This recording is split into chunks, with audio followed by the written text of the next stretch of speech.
Hi, I'm Mattias. Today I will talk to you about Linux.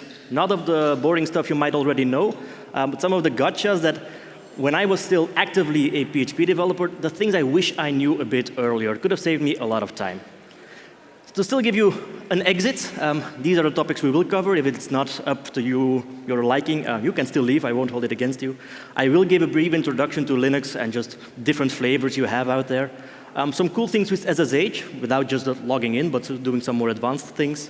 And then we will mostly be doing some live troubleshooting. I've prepared a couple of demos, and we'll go through them how a sysadmin would look at a particular problem to debug it. This is sort of opinionated in the same way that as a developer you can solve a problem in like a dozen ways. Same for sysadmins, we can troubleshoot a problem in a dozen ways. This is just one of those methods you can use. So, you're still here, thank you. My name is Mattias, I'm a support manager and I'm a tech person at Nucleus, so we do managed hosting. So we run the servers 24/7 where your PHP code ends up. So we've seen a lot of things. Lots of the inspiration for this talk came from just the day job. And together with my buddy Freek, we also run a website monitoring service called ODear, and a DNS monitoring service called the DNSPy. And we have a bit of a competition. I mentioned this discount code, he mentioned another one. I want to win, so sign up with this code, please. I also ran a newsletter called Cron Weekly. Just out of interest, was anyone signed up? A couple of hands, cool. So, limited time, lots of content. Are you ready? No, just kidding, just a couple of slides and then most of it is actual terminal live stuff. So things can go wrong, but that's the exciting part. First, something that I wish I knew a bit earlier. In Linux, you basically have two camps sort of fighting against each other. Consider it Xen versus Laravel. So you have a camp based on Fedora and Red Hat and CentOS. And how this works is you have a quickly changing distribution called Fedora. Every couple of months, they have a new major release. And it is cutting edge, really fast. They innovate, they try out new packages, new versions. So they are fast moving.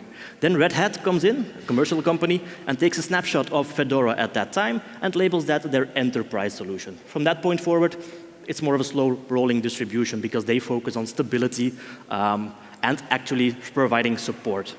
Once Red Hat identifies its version, then you have open source tools like CentOS that take the commercial version of Red Hat and make it a community supported distribution. So you can pay for Red Hat licenses if you want support, or you can take a CentOS distribution, which is essentially the same, but just community supported. If you want to be ahead of the game, run Fedora because that will have more innovation, more new things coming out, etc.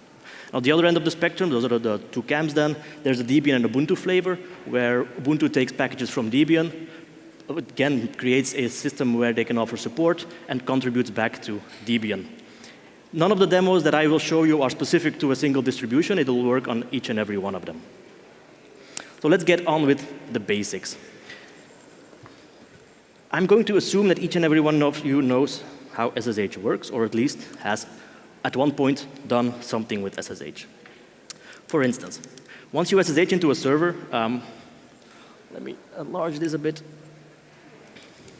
I can log into a server without entering a password. We do this doing private and public key authentication.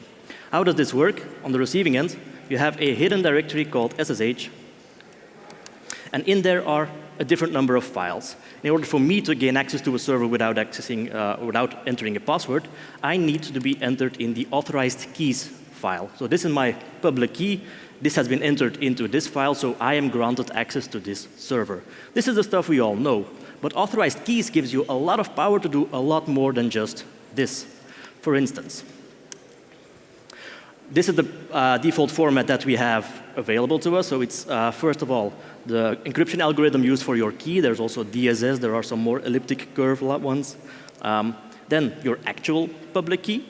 And then follows some human description of that key. So this part at the end, the demo at Laracon, doesn't really matter. I can name it. I can give it an identifier. It doesn't matter. So this is the authorized key most of us are using on a daily basis. But authorized keys can also be used to limit the scope or the actions that a particular key can do. For instance, if I were to log in, and this would be the content of my authorized keys file, what would happen is the command being shown here would automatically run as soon as I log in. So I authenticate to a server, this command would execute, and if this command is finished, my SSH connection automatically disconnects. So this is a way of limiting the scope of a particular SSH key. Most often used if you have a backup service, you want to give it SSH access to run your backup, but then immediately quit. Additionally, you can run, of course, you can limit your scope to a single command, but you can also add options that further limit the capabilities of a particular SSH connection. For instance, you can disable port forwarding, which is enabled by default, and we'll show some cool examples later. You can disable agent forwarding, which is this one, which is a very cool but potentially insecure way of forwarding your private key from the first server to the second server to the third. So you don't have to have multiple keys to access those servers. You can have one key, and that transparently gets forwarded to the last server. All of these are options that you can disable per SSH key in your authorized keys file. Now, looking back at the example, how does a public and private key look? You probably already know this. You have a private key, which is just a bunch of characters that uniquely identify you.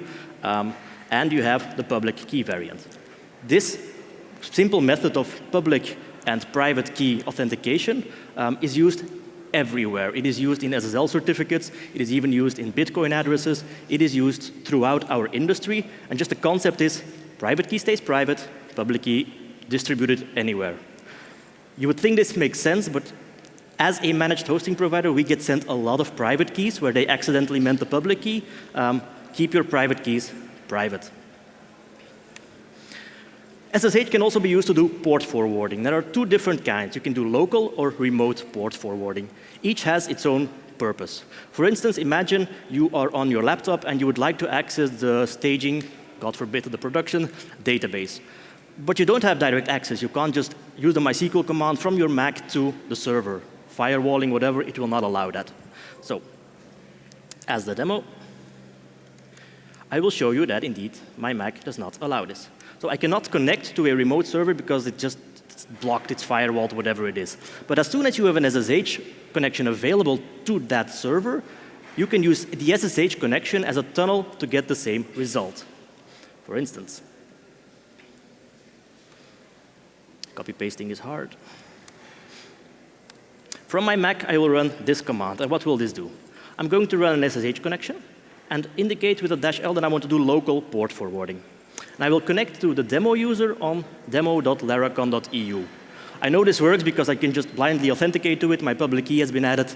This SSH part works.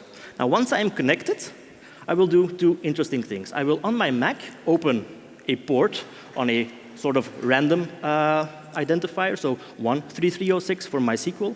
And I will make sure that everything that comes in on my Mac on that port will come out through that SSH tunnel as a connection to localhost MySQL port on that actual demo server. The demo, I think, will explain this better. If you execute this command, it looks like you just SSH'd into a machine. Nothing really happened. But the magic is that on your Mac, you can now suddenly connect to 13306 localhost, and it will say, well, first it will complain a bit about IPv6, but then it will look like you've connected to a MariaDB, a MySQL instance, which is odd because I don't run one on my Mac. That connection on my localhost went through that SSH connection at the top of the screen and came out as the actual MySQL on the server. So now you can authenticate where you connect with MySQL to your local host, your local Mac, on a custom port with your credentials, and you're connected to the actual server's MySQL. This is powerful if you want to use something like a MySQL Workbench or a GUI tool, or just want to take a database dump from a staging environment. You can directly connect to MySQL over SSH. So this is local port forwarding. There's another variant as well, which can be useful when debugging. It's called remote port forwarding. How does this work? Now, I'm going to show you with an example for Redis. I will make a server on the internet connect to a Redis on my local Mac. And there is definitely no direct connection between them. But the more interesting use case would be if you have an Xdebug and you would like to use the remote debugger, and you would like to connect to, say, a PHP storm on your Mac. You can do this. First, let's get an SSH connection going. I am logged in as root on a demo server. Now, this server I'd like to troubleshoot something on Redis on my Mac. How can you do that? Well, I'll start with this one. On your Mac, which is the bottom example here, we will start an SSH connection using remote port forwarding, and again, connect to the demo user on demo.laracon. So you don't need to be root for this. There are some limitations about which ports you can or cannot use. Some are privileged. But any SSH connection that you can create can do this. It looks like, again, we just created a random SSH connection to a server, but behind the scenes, something interesting happened. On my Mac, I have exposed, on my local host, on the Redis port, my Redis service, and on the server, suddenly, something started listening on this random port. So on my server, I can telnet on localhost on that random port. And what actually happens is, through SSH, I enter my Redis locally. Learning to type. So I can now use the Redis tool as well to connect to my localhost on the server. And we can play ping pong. This is my Redis on my Mac responding to a command I sent on the server. So Redis might not be the best example, but a PHP storm and troubleshooting, this can be very powerful. Just as a last showcase of what SSH can do, so if you have SSH access to any server, you can also run a SOX proxy.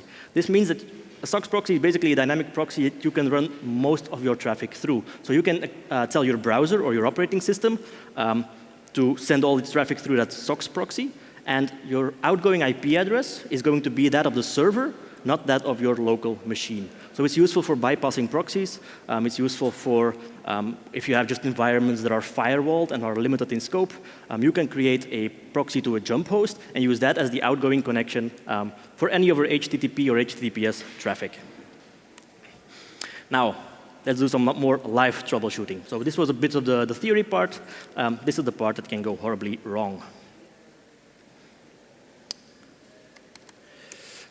A demo account. So a couple of things that I would like to show you, a couple of things that we've noticed as sysadmins that can go wrong and that maybe have some misconceptions.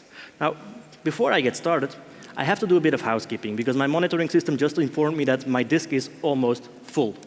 How do you do this? You use a df command and you can see what the disk consumption is. And indeed, I have a root partition with only 250 megabytes free space. That's not a lot. Now, I've done my homework, so I know where most of my space is. And I've identified an Apache access log that is a gigabyte large. Maybe I can just throw this away and save some disk space. So using the du tool, I can see that this directory has a bit over a gigabyte of space. If I remove the access log, and I check how much space I have, I've obviously just lost a gigabyte of space. But there's something odd. If I check how much free space I have, nothing changed. Yet I did just remove a gigabyte of potentially worthless data. Why is this not being freed by my operating system? This is a gotcha which involves not just Linux, but most operating systems. If something still has that file open, if there is a handle to that file, that process needs to be stopped or restarted before the operating system can clear or remove that space. Now, there's a couple of tools in Linux we can use to troubleshoot this. There's an LSOF tool. And LSOF shows you which process has a particular file open. So, for instance, I can check that the error log is held open by the HTTPD process with a couple of process IDs. There is, of course, a catch. I just removed the file. So how can I check what process is still keeping that file in use? If you just run LSOF without any parameters, it'll show you all of the files on your server that are being kept open. And you can limit this by looking for files that have been deleted, but where there is still a process with a handle towards that file. I have something wrong with my MySQL. It's doing something with temp files that it has not cleaned up. But it does show that I have this access log that I actually deleted, and there are still some HTTPD processes keeping a handle open. The quickest fix to clear this space is just to give Apache a kick. And if you check again, then the operating system released your space. So if you are clearing out space, but it doesn't seem to work, there's this annoying trick, but it works. Reboot the machine, and 9 times out of 10, it's fixed. Otherwise, use LSOF, identify the process, and just restart that particular process. Another common thing that we see happen is, and I'm sure most of you might know this, might not, the way a Linux OS or a Mac OS decides which command to execute can be a bit confusing at first. For instance, I'm now logged in as a limited user. I named it limited. I am not root. What if I would like to see what the IP address of this box is? I would run IPA, but this tells me that the IP command, it doesn't work, which is odd because if I go back to my root account, it does work. Why does this not work? Well, we can check which IP command we're actually using, because there might be multiple on this system, so which is the one in use? Well, it resolves to user sbin IP. If we switch back and we execute that directly, it does work. So where does Linux get the ID which binary it needs to launch if I run IP? Which path does it look at? Well, there's a couple of environment variables that you can just echo at the command line. And it's stored in the path variable. Everything you do in bash, or the same applies to Z shell or the fish shell, it'll look into the path variable and decide where am I going to look for the IP binary. So it starts in this directory, user local bin, user local sbin, some other directories. But that sbin directory that we just absolutely mentioned isn't in here. How can we fix this? Well, we can add this in our bash profile. Nicely prepared, of course. If we relaunch our shell, now we can run IPA. Why? Because Linux will resolve, quote unquote. It will first look for IP here, there, and then there. And the first one that pops up is the command that will be executed. So Homebrew, if you're on a Mac, Homebrew uses or can use this. If you have multiple PHP versions, you just prefix the PHP version you want in the path at the very first. That'll be the first path where PHP is found, and that'll be the version that is being used. So just a quick hack. You can change the path, you can modify it. Doesn't mean that if the command is not found that you don't have permission to execute this. Two different things. Now, for some actual demos. 4 scenarios that we've identified that are most common, and then I will show you the sysadmin way of looking at things. So each of these scenarios can be troubleshooted with a profiler, with a debugger, and you can throw New Relic or Tideways at it. But as sysadmins, we use a different set of tools, and I'd like to showcase those. After a drink. First off, we've received mention that this particular server is slow to respond. Users are thinking, well, maybe they're just high load on the system. Maybe our site has become popular. So I've now generated load on my machine. How can we look at this? If you log into the machine, the default tool most sysadmins will use is top. If you run top, it'll look cryptical, it'll look ugly, but it will tell you a lot. Now, at the very top, so before the white line here, we can see a lot of useful information. For instance, we have an aggregate of all our CPUs at the top left, and if we press the 1 key, so the number 1, we can toggle between a view per CPU or a view in the average in the totals.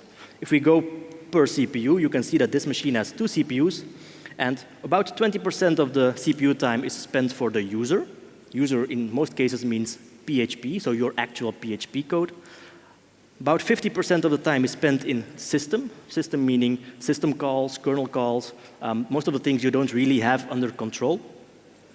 There is a bit of idling space, so the CPU isn't used for 100%, and there is no I/O wait. So the WA column means input-output wait. It means the CPU has to wait for some kind of input-output operation to succeed. Think of I/O in the broad sense. This can be I/O in disk I/O, reading or writing for a file, network I/O, sending a packet and just waiting for it to return, wiggling your mouse. Anything that is input-output is considered I/O wait. And this is time wasted by the CPU just waiting for a slow external thing to respond. The top here says that we have a bit of load generated by the user, we have a bit of load generated by the system, but what is causing this? Well, the process list below shows us that we have something consuming 99% CPU, and it's called super secret something. This 99% can be a bit deceiving. This is per CPU core. So yes, it is consuming like 100% on one core. This is very possible to show you 200%, meaning we're using 2 cores for 100%. You can sort by memory usage, CPU usage, etc. But this is not a very pretty tool. Thankfully, there are prettier variants called htop, and it gives you, in a bird's eye view, more of a feeling of what's happening. We have the same sort of setup at the top. We have our two CPUs. Green is represented by the user space, so our PHP process consuming CPU. Red is kernel space or system calls. Usually the things you do on 3D have under control. We can see how much memory this server has, very little, but we're not swapping. So our load is mostly generated by CPU, CPU consuming things. Now before we get into the super secret stuff, there are a couple of numbers at the right that are important. They are the load average. Not something to blindly stare at, but it gives, again, a bird's eye view of how healthy is this server. For instance, if you have a server with 4 CPUs and you see a load average of 4, it's sort of 100% in use. If you have 4 CPUs with a load average of 2, it's 50% in use. That's the rule of thumb. It doesn't 100% line up with that, but if you see a load of 20 and you have a server with 1 CPU, you are grossly under-provisioned to handle the load your system is receiving at that point. Now, htop has some prettier colors, which is also why we like it, of course. And you can use just the mouse, for instance. You can just click on the columns to sort, which is more convenient than remembering shortcuts. And you can see that there is in this case, a crypto miner consuming 100% CPU. This is typically what happens when a web application gets compromised. WordPress, Drupal, Laravel, it all happens. Mostly it's used to either send out spam or start a crypto miner. Once you see this, you know that the load is coming from this particular process. I'm going to guess it's not your applications, so you can kill it. If you press K, you can send which signal you're going to send to this command to make it stop. Signals are just a way for, in Linux, to communicate with a running process. You can send a nice signal. You can send a signal, please stop, and give the process time to shut down, do some cleanup, etc. Or you can say, please kill it with fire, which is the kill-9. And it doesn't give the process any time to do any cleanup. If it still had things in memory that did not persist on disk, all of that information will be lost. But you killed it, so your problem is gone. And, well, I killed a lot of things, so the demo page failed as well. Another thing you might run into when troubleshooting any application is if your application is generating I/O, disk I/O, how can you find where that disk I/O is going? Chances are it's going to be within a database, Redis and MySQL, where most of your I/O is. But some applications, due to bugs or you name it, do a lot of I/O without realizing that they do a lot of I/O. Now, here's a small demo. This is a page, and every time I refresh it, it still loads pretty quickly. It is going to generate I/O on my server. There's a couple of ways that you can check this. One tool that I wish I had learned about earlier is the iNotify-wait tool. Now, on a disk, you have concept of disk space, and you have a concept of disk inodes. To show you, earlier we cleaned some space, so I have 1.5 gigs available of space. But there's another thing that you can run out of, which is called inodes. And inodes are identifiers to a directory or a file. If you have a disk with millions or trillions of small files, you will probably run out of inodes before you run out of actual space. This is all just in the metadata of the file system, and it's very hard to change the ratio. So there's a part of the file system being reserved for the metadata, inodes, etc., and a part for the actual disk space. Now, what iNotify-wait can do is it can look into a directory, for instance, check out all the inodes that are in there, so all references to a disk, all references to a file, and watch those for access. For instance, if I go to the document root of this particular application, I can run iNotify-wait. I can tell it to recursively look in this directory, monitor it, and then see what happens. So what this tool has now done is it has reversed it, checked out all the inodes, and has set up in Linux monitors, events to listen to and to react to. And this will just print them out. Now, if I refresh my page, still loads fast, but I have a lot of output in the iNotify-wait tool. If we scroll up a bit, I created a silly example where I did the following. I just point to a directory where I know a lot of random files are in there, and I loop it by just opening the file and closing it again. So I'm not doing anything interesting, just opening and closing a file.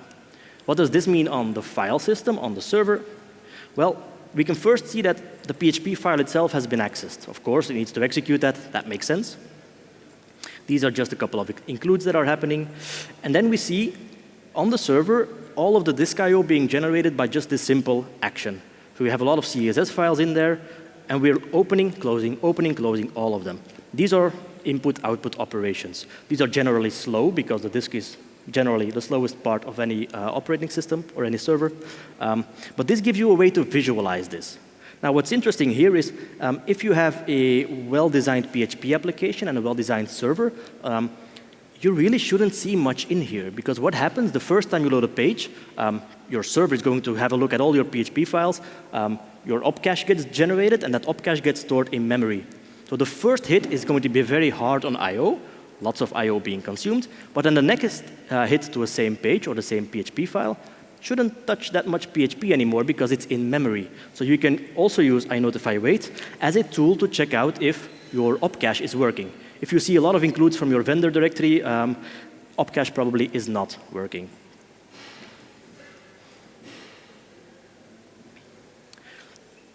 Another way to debug things is to try and decipher why certain applications are slow. Again, a contrived application. Oh, not working that well because that should have been a slow one. Ah, I'm out of internet. Ah, silly me. Okay. Failed demo, but I'll explain it regardless.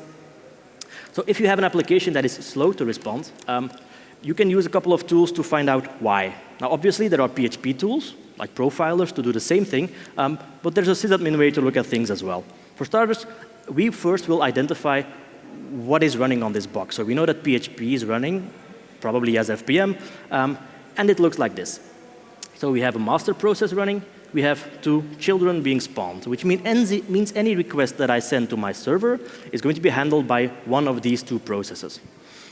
To narrow down troubleshooting, it's easier to make the potential entry points as small as possible. So I'm going to cheat a bit and first say that I only want 1 child process instead of 2. Give PHP a kick. And now we have 1 master process with 1 fixed child, which means this is obviously a bottleneck. If 2 requests come in at the same time, it has to wait for one or the other to finish. But for demo purposes or debugging purposes, it is useful to see what is happening.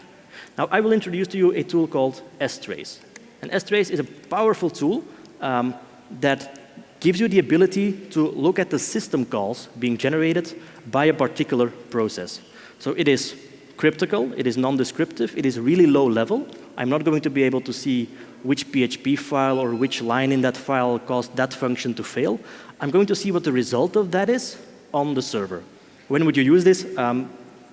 If you've exhausted all of your other tools, if you cannot find why does this not work as intended, why is this slow, you can use strace to find out what's happening at a lower level. When I say it's cryptical, if you've never looked at strace outputs, it will become apparent rather quickly. I will trace 1 child. So with a process ID, I can say, follow everything that this particular process ID is doing. So we've attached ourselves to this process, which also slows it down by a factor of 100 or 1,000. If you do this on a production machine, not going to end well, probably. But in a demo or a staging environment, it's very useful. So I'm now waiting for output, which means I obviously have to trigger it. I will cheat a bit. At the bottom is my Mac.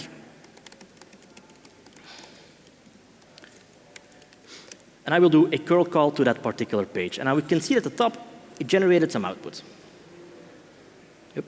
Ooh. Let's go over it. All system calls being done for 1 silly PHP file. None of this is in your control, by the way. Most of this is just the operating system. But what happens? First, we can see that the process that we were attached to has accepted a connection from localhost, probably its parent. And it has received a lot of data from somewhere, standard inputs, environment variables. And you can sort of identify what's happening. I mean, you can see that there's an HTTP host header. It's probably a header. You can just see that it's a text, which matches with the host that we're actually connecting to. So you can decipher that this is probably the host header. And then you can see what the operating system is doing behind the hood with this one request. So it opens the file, it'll check what all the files above it have done, etc. It'll look for custom PHP INI settings that may override certain settings. And then you have gibberish. I can't read this. I can detect certain parts, but none of this is particularly useful if you want to troubleshoot something. So we can use filtering functions to narrow this down, because I can scroll all the way down, and no way that you're going to read this. If you do this on a Laravel or a Drupal application, you'll be dead before you reach the end of that text. So what can you do?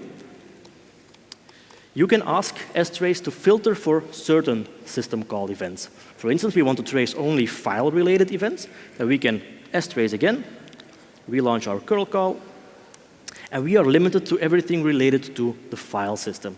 We can see that it's opening a directory, opening the PHP file we wanted.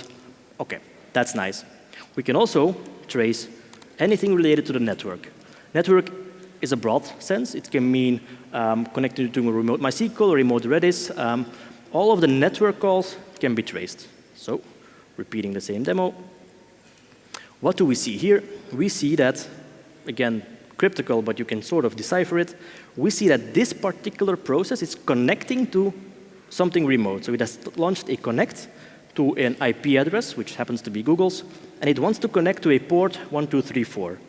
Obviously, Google is not going to respond to this. So this call might fail. But it's hard to say how long each call took. I mean, which is the slowest one? Did we wait somewhere long or not? So you can add additional parameters that add timing to your strace. With the -t, you get the typical hour, minute, second. With double T's, you get hour, minute, second, milliseconds. And if you go old school, you get Unix timestamps, which I guess nobody really uses. But it gives you more insight into what is happening in your application at the lowest possible level. There's a couple of gotchas, though.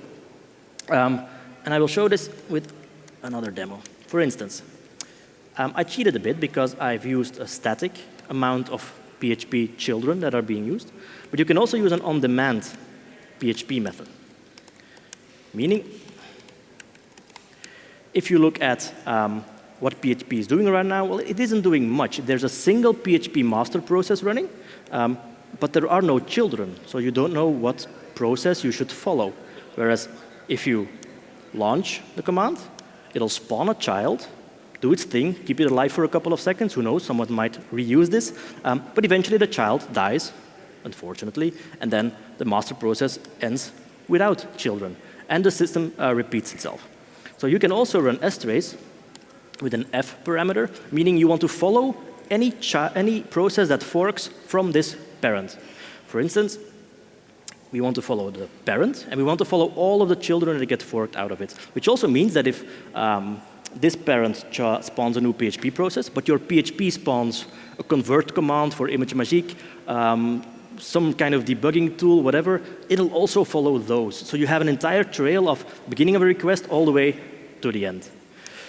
So I'm now following the master process, but the master process is always doing something. It's not just standing there idling. Well, it is, but it is waiting for something to come in. It is constantly polling for, give me work to do. If we launch the same process, you can now see that a column has been added that says which process ID this was. So if you start to follow a parent with a lot of children, things get messy. Process ID system calls start to run in between each other.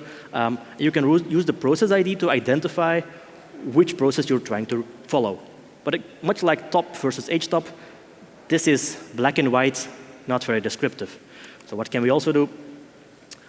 If we log to a file, and for reasons that are unknown to me, strace logs to standard error instead of standard out.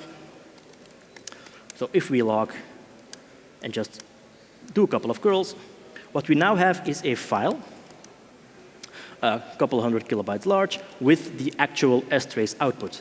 And Vim, thankfully, has some kind of syntax highlighting to look at this. And I'm not going to say it's very obvious what happens here, but it gives you more of something to look at. For instance, you can easily identify the process IDs, the system calls, and the parameters get nicely color highlighted.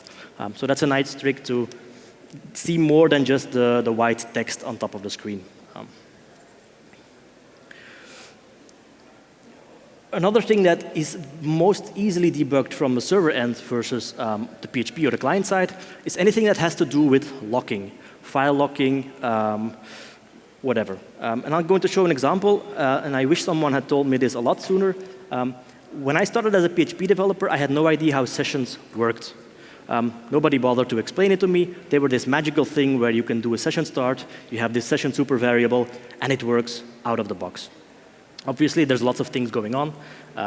So I will show a small example.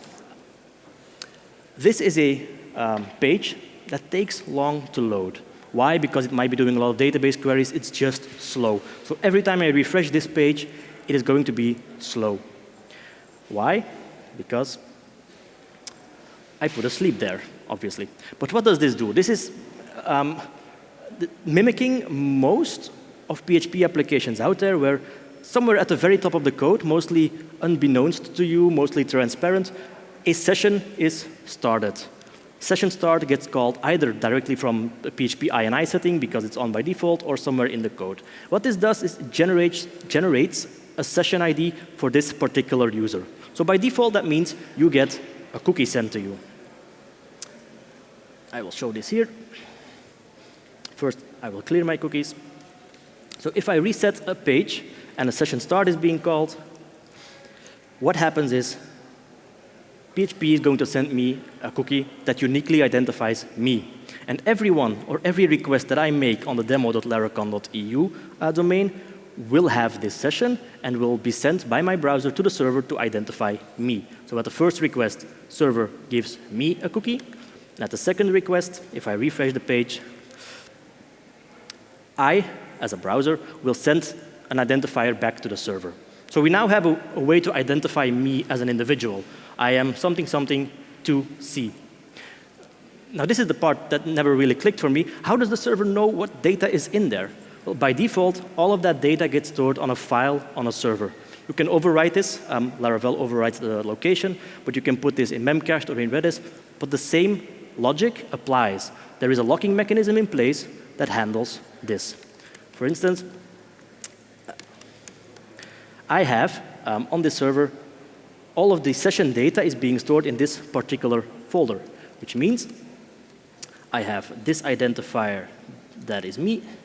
There's an actual file with that exact name that holds my session data. If we look into it, there's not much in there, so I'll take the other example. This is serialized PHP data. You can modify this, you can manipulate this. If you're an evil operator, you can look into this, say that this is not a string of 6 characters. I'll take this one. We can modify any of this data, and the next page that wants to request this data will load this file from the server. That gets exposed in PHP as session data, and that magically works. Now, where's the problem with this? If you have a slow page that calls a session, that session gets locked for the duration of that entire page load. So, to show you, this is a slow page. I've refreshed this. This is the fast page, but it's no longer fast. It will wait for the right page to load before the first page can load. So, slow page, and my fast page is suddenly very slow because it's blocked by the session being held in lock by my first process. Now, you can usually see this with AJAX calls. If you have a page with a lot of AJAX calls, and the first one happens to be a slow one, all of the other AJAX calls, if you're using sessions, will be blocked by the first one. So how do you know this is the cause? How do you troubleshoot this? Well, luckily, we have PHP for that, or strace for that. So I'm going to cheat on the example again.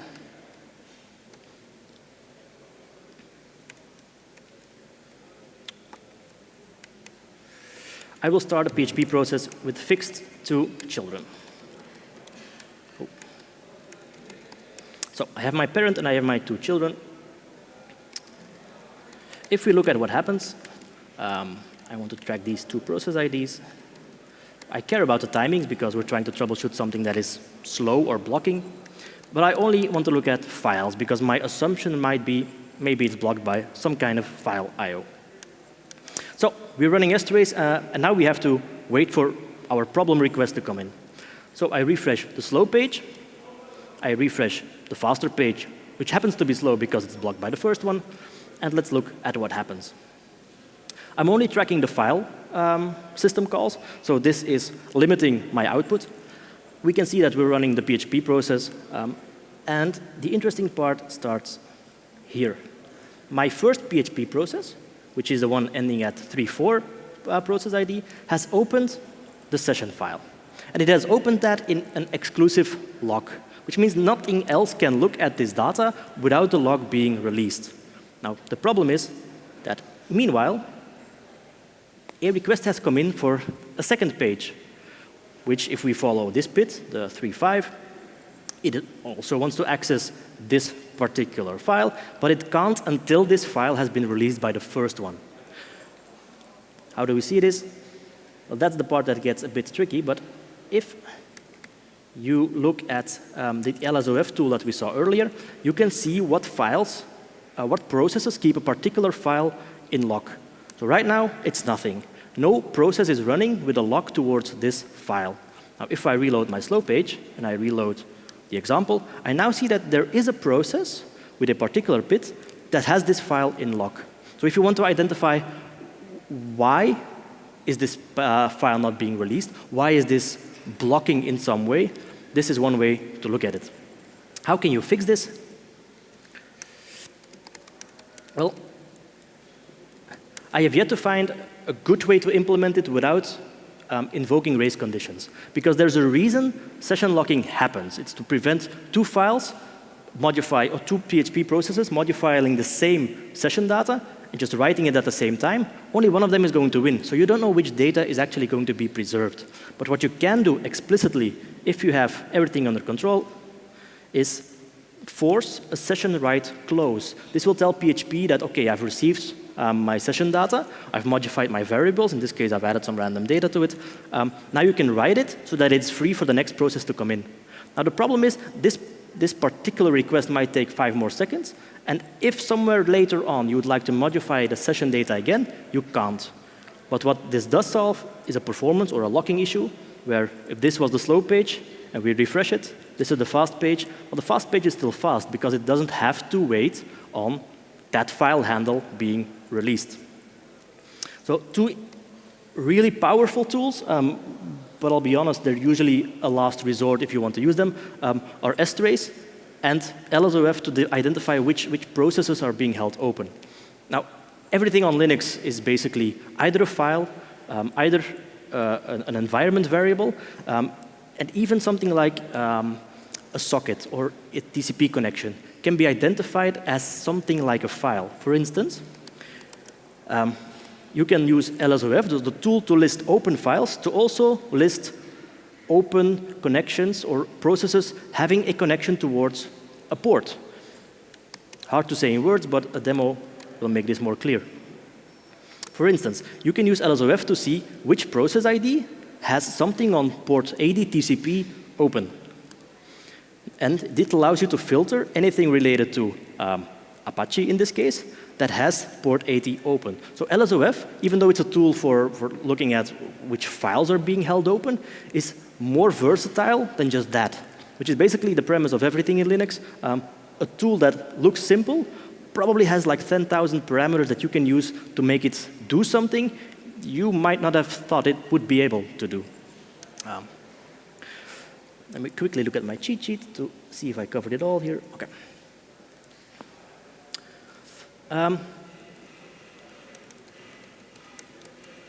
One more thing.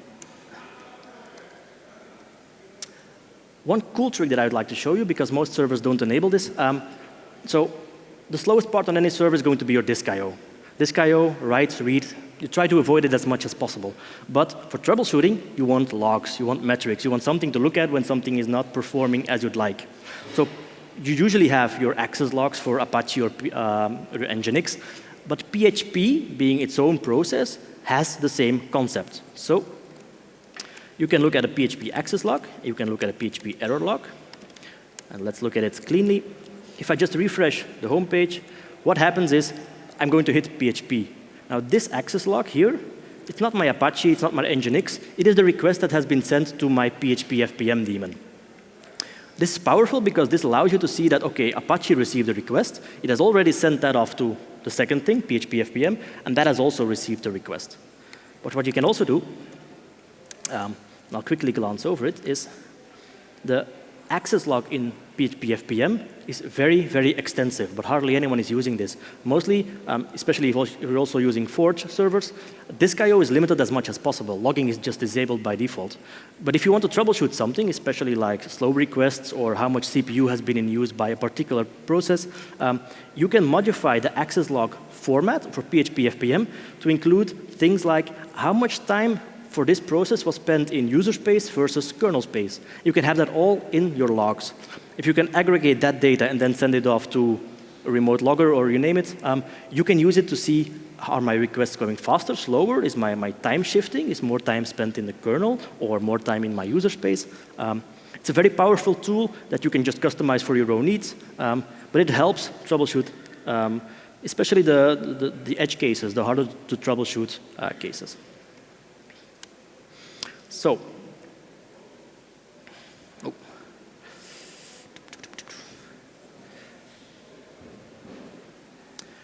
skipping a few things, because I'm almost done here.